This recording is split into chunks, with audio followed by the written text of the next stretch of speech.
G'day, this is Captain Noob, and this is the Macmillan CS5, a highly customizable standalone sniper rifle complete with custom meshes and textures and the work. So let's get into the attachments here. You can see this thing.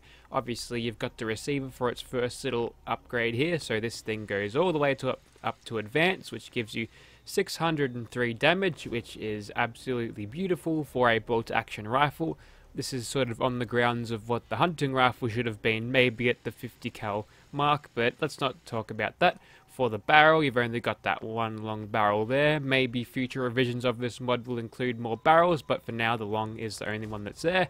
As for the stocks, you can have it attached to the right or the left, or you could have the marksman stock, which is actually on the back where it should be, and that increases our accuracy a little bit better, so we'll go ahead and chuck that on.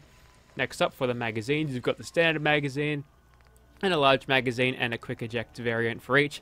Obviously we're going to go for the large quick eject mag because that's obviously the best for this weapon.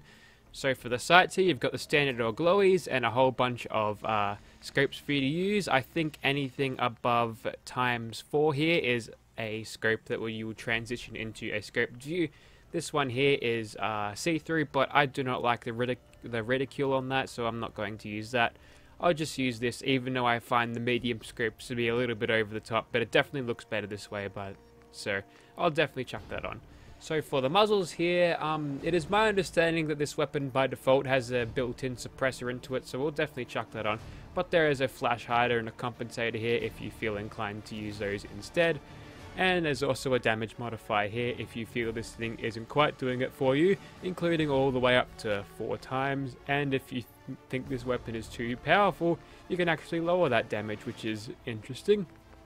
And we of course get the textures. Now I haven't installed any of the extra texture mods. I think black suits this weapon fine, but if you can spare a couple of 100 megabytes on your hard drive, you can go ahead and pick up a wide range of camos for you to chuck on your CS5, but I think the gold suits it just fine.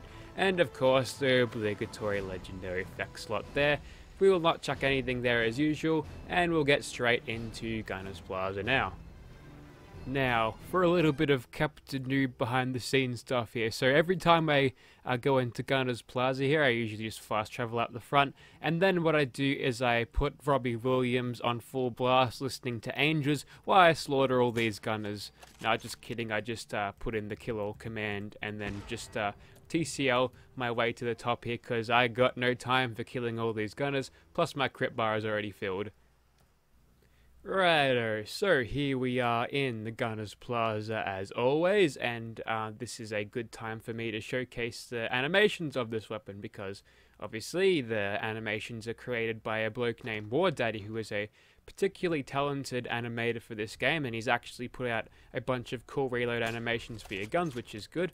And yep, we'll just get stuck into these gunners now. This scope is actually quite good for taking them down at this range, and we haven't even pissed off the turrets yet. So let's have a look at that reload animation there.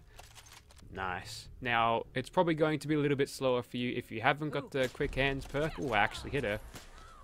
I want to slow that down. I reckon I would have missed her. Has Fallout 4 got some dodgy hitboxes going on? Is that what's happening, Fallout 4? Todd Howard, you promised to me better shooting mechanics. What have you done? Anyway, enough about that. So obviously this weapon has custom reload animations, custom bolt crank animations, and a melee animation if you're so inclined to bash your enemy, which is good. And one of these blokes looked like they had a radium rifle on them, which is strange, so that's good.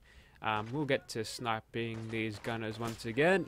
Take you out there, and Don't move. that didn't quite get him stuck in the thing there, and now he's ducked behind there. So you know what, we'll go ahead and bash him simply because I never do. So cop this, mate. And we missed with a second hit there. You want to try that again? There we go. I think this weapon doesn't really sync up well with the little kill thing there, so that's odd. But for third person, this thing's animations are just akin standard to the hunting rifle there, so you'll crank the bolt on the wrong side. So if I could just shoot this gunner here, hopefully we hit him. But as you can tell there, if you're looking at the weapon as it fires, it's not really that great in the third person animation department. That gunner there has 870, I think, so that's good. Coming up on this corner now, we can take out these gunners and all the turrets. That guy's looking the wrong way, he paid for it with his life, and we'll knock that turret in the barrel and that'll kill it. Wait for this lieutenant to show up. Don't have to take this particularly fast. We've got a sniper rifle, so our weapon is nice and suited to sort of staying back and sort of thinking about it more. Legendary gunner there. Can I pacify you? Don't move, Yes, I can. And now you are dead. Sometimes I like to pacify enemies before that kills them because it just stops them moving around all the time. And Attack of the Clones looks like a good movie here, doesn't it?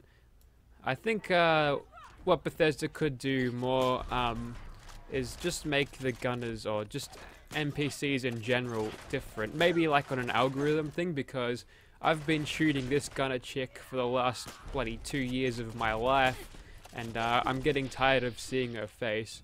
Now, we'll go ahead and bat her, why not? Now, there are mods out there to change the gunners' faces, but most of them make them really pretty, which is kind of weird.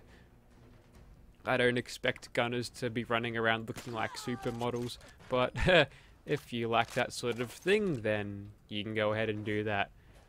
Now, this scope, while it's actually not being too bad, usually I pick the short scope because generally I have no reason to go for a longer scope because I engage at a medium distance usually with the sniper rifles, but this scope here is actually quite useful and I'm making good use out of it. Now, as you go up in magnification for the scope, so too does the tunnel vision that you get from it. So if you've got an even longer scope than this, you even have less situational awareness than you do when you aim down sights. And how is that no scope? Hope FaZe will hire me for their next montage. Okay, that's enough of that. You can get shot in the face. Okay, that bullet took a while to get there, but it got there eventually. That was nice. And two last turrets to kill, and then we'll be done with Gunner's Plaza. So, a very, very good bolt action rifle indeed. Great animations, great textures, great models, all round just a very, very well made weapon. And if you're a fan of the hunting rifle in this game and would like something with a little bit more punch and a little bit more style, then this is the perfect mod for you. Moving on to Swan now.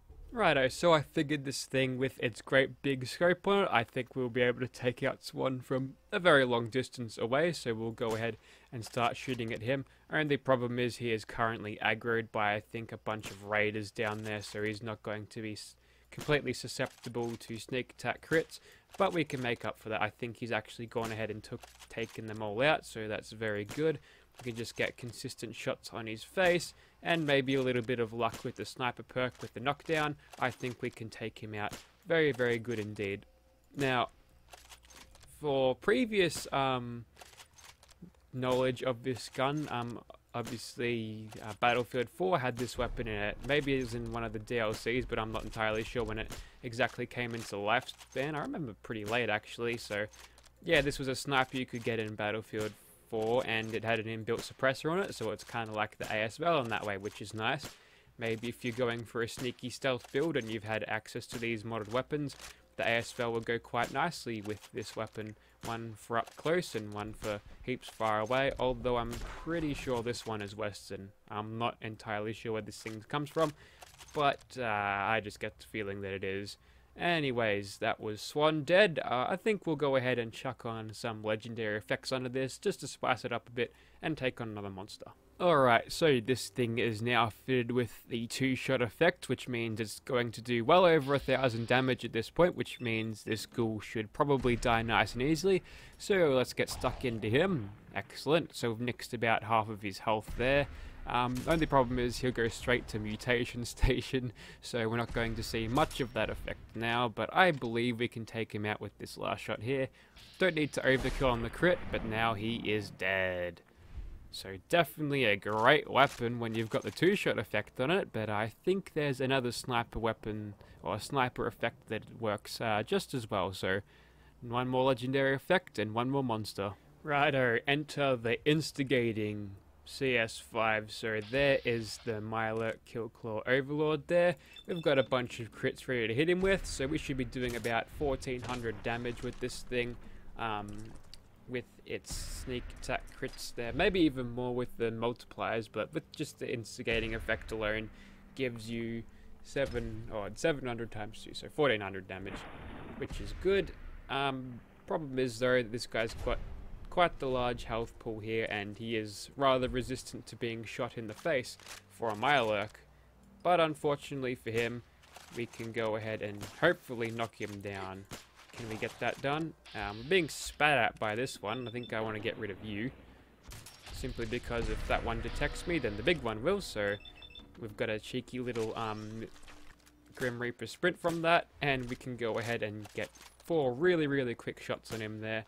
So I'm not sure. I'm really torn up between the instigating effect and the 2-shot sometimes, because with the instigating effect, you can get that damage only if you shoot them and they're in full health, but the 2-shot is always. So this is a debate that's always sort of gone on. People seem to swear by instigating, but I don't know. Sometimes 2-shot is just a little bit better. But there you have it. That was the McMillen CS5, a really solid sniper weapon. Not the best DPS in the game, but then again, it is a sniper weapon. It's sort of made to be a weapon that is used stealthily and effectively like that, with all your multipliers from the sneak. If you'd like to see a weapon like this in your game, be sure to check out the description below. This one was picked from the Nexus homepage, so I'm not sure if there's an Xbox One port for it just yet, but if the modder is good, then they'll have it put up very soon indeed. So thank you so much for watching, guys.